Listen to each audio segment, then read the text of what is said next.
Hey guys, welcome to my channel Linux King. My name is Salman Francis and I hope you guys are safe and sound. And today I'm going to start a new video series, and actually it's a long-awaited video series, and it's all about ethical hacking. Yes, you heard me right, it's about ethical hacking, and I have promised a lot of my subscribers that I will be doing this video series, so here we have it. So as always, I have created some notes, and please guys, bear with me. This video is not like with a lot of pictures. I have not created this, but I will try to explain it in a very simple way, that how you can become a professional ethical hacker only by following my instructions. I try it, okay? And please remember that I'm also a student, so if I make mistakes, you can always correct me, and your comments are always welcome. Please don't forget to comment, because your comments make me make more videos, and they really encourage me, okay? So thank you very much for all the subscribers and all the people who are commenting on my videos.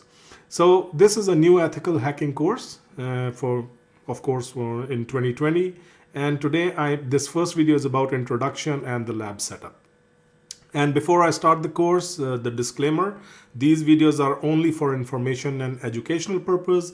I cannot be held responsible for any misuse of the given information, or any damage to your computers, or any damage to your electronics. So let's start. Okay, what is hacking actually? First thing is to understand what is hacking. In simple word, it means to exploit systems vulnerability to gain access. And this brings us to another point: what is an exploit and what is vulnerability? So exploit is attacking the computer system by taking advantage of the weakness in it. And this weakness is referred to as vulnerability. So you can see that both definitions are in the same sentence, like attacking the computer system by taking advantage of the weakness, and this weakness is known as vulnerability. Okay, and vulnerability, it is the weakness of the system which can be exploited by an attacker. That's really simple. So please remember, exploit is the advantage what attackers take of the weaknesses in the system. Okay, and by the way, who is a hacker? Many people will give you different definitions, like hackers are bad people, or they are the losers, or they are something like. Every person has their own definition, but as per me, a hacker is a skillful individual who enjoys to explore and thinks out of the box. Like, he's really smart. This individual can become a protector, known as a white hat hacker, a destroyer, known as a black hat hacker, or can become a gray hat hacker who fits in between the protector, of course, the ethical hacker or the white hat hacker, and the destroyer, which are black hat hackers. Some other hackers are classified as hacktivists, suicide hackers, script kiddies, etc. Hacktivists are someone who hack for a cause. Suicide hackers don't they don't care about if they are working for some government agencies or something like that, and they don't care if they get in prison, so they just hack for something. And then script kiddies are, of course, people, or like, it's not necessary that they're kids or someone. It can be any person who is using scripts. He is not creating his own or her own scripts, or they use all ready-made scripts to hack. But please don't think that they cannot do any damage. They can do a lot of damage. Who is ethical hacker? So where does ethical hacker fits in this definition? So a skillful individual, as per me, so a skillful individual who helps or assists organizations to look for any loopholes, vulnerabilities in their infrastructure, and protect them from unauthorized access. So these are ethical hackers who help the organization to find any loopholes or vulnerabilities, and they just protect and tell the organization, okay, you guys have to do this. This is the thing. If you are going to, you want hackers to say, like black hats, to stay away from your system. You need to patch up these systems or make necessary adjustments, need to buy firewalls and stuff like that. Please note that ethical hackers follow the rules and have written authorization before he or she starts testing the infrastructure. Please don't be stupid. This is my advice. Don't do any stupid thing on the internet until and unless you have authorization. Please don't try to scan even the system. Don't try to hack into any machine until and unless you have authorization, because this course is totally about ethical hacking. Skills required to become an ethical hacker. This is a very important question, and you should ask yourself that what skills you already have and what skills you need to learn or improve. So in order to become a good ethical hacker, you must have strong skill sets in Linux, first thing, networks, security, of course, troubleshooting. Don't forget, I just forgot to mention here, scripting language, Bash, Python. If you don't know how to script, you must understand the scripts at least. If you cannot script or write a program, you just try to make sure that you understand or you are able to read. That is at least minimum thing required. Strong ethics. Commitment is a very important thing, and must have law awareness of like the local law. So this is very important thing. And now, what are the hacking phases? Hacking phases we will, in our future videos, we will take a look at in more details, but at the moment I'm just going to tell you what are the hacking phases. So hacking phases are recon or reconnaissance. This is like gathering information or footprinting, and this can be subdivided into active and passive reconnaissance. Scanning, then we will be using scanning, second phase. Then gaining access to the system after scanning, when you find some vulnerabilities and you use those vulnerability and exploit those vulnerabilities, and then you gain the access to the system.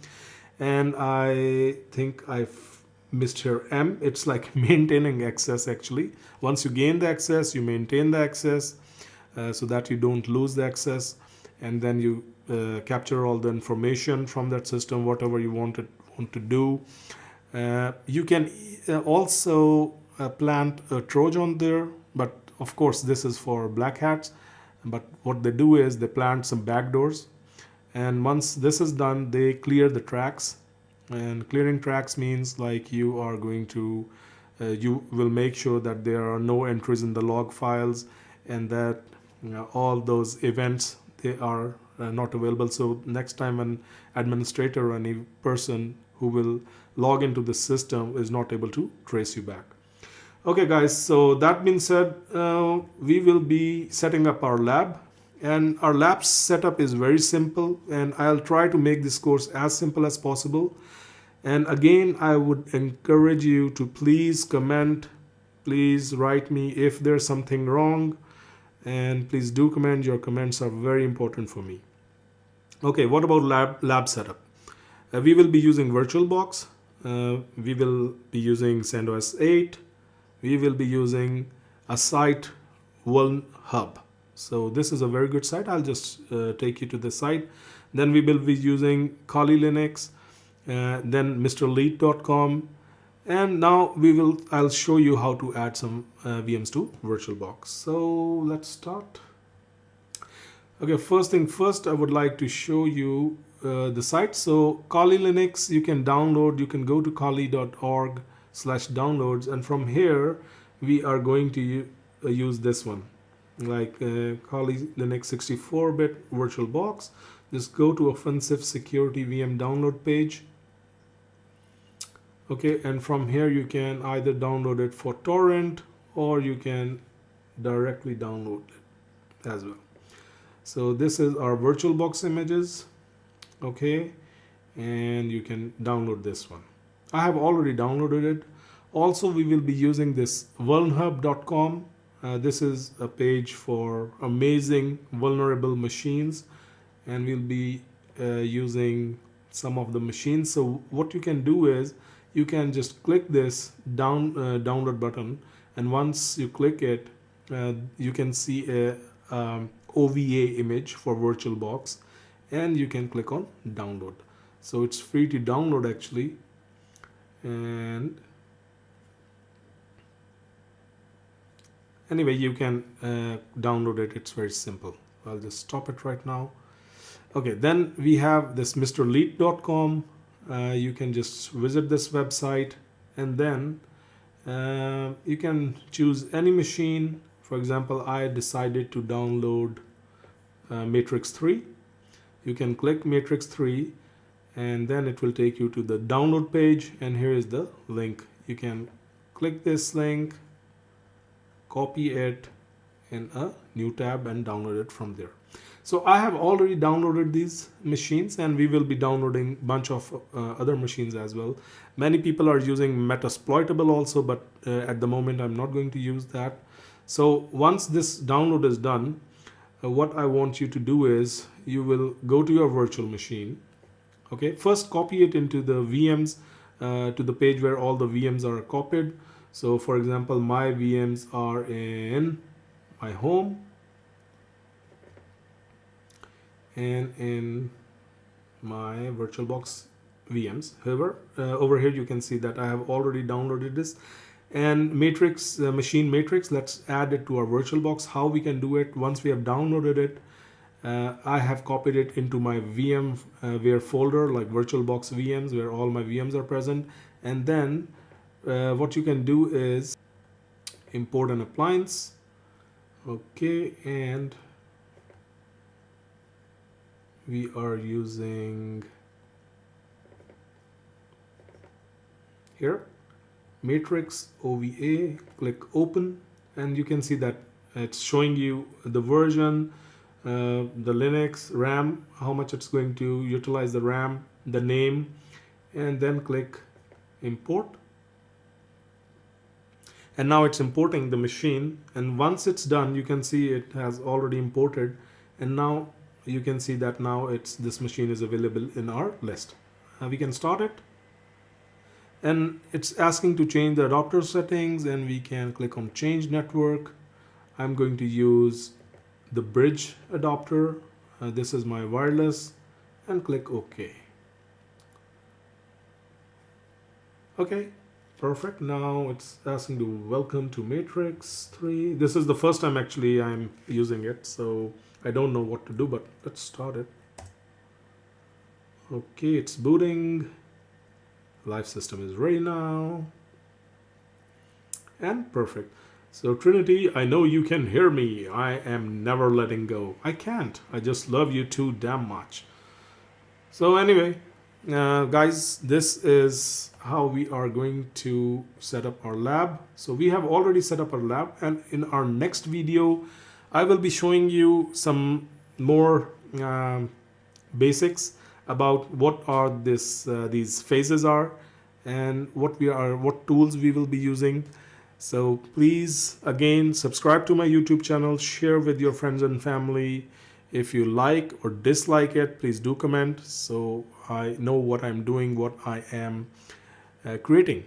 Then thank you. Please be safe, and don't forget to like us on Facebook also, and Instagram, as well as Twitter.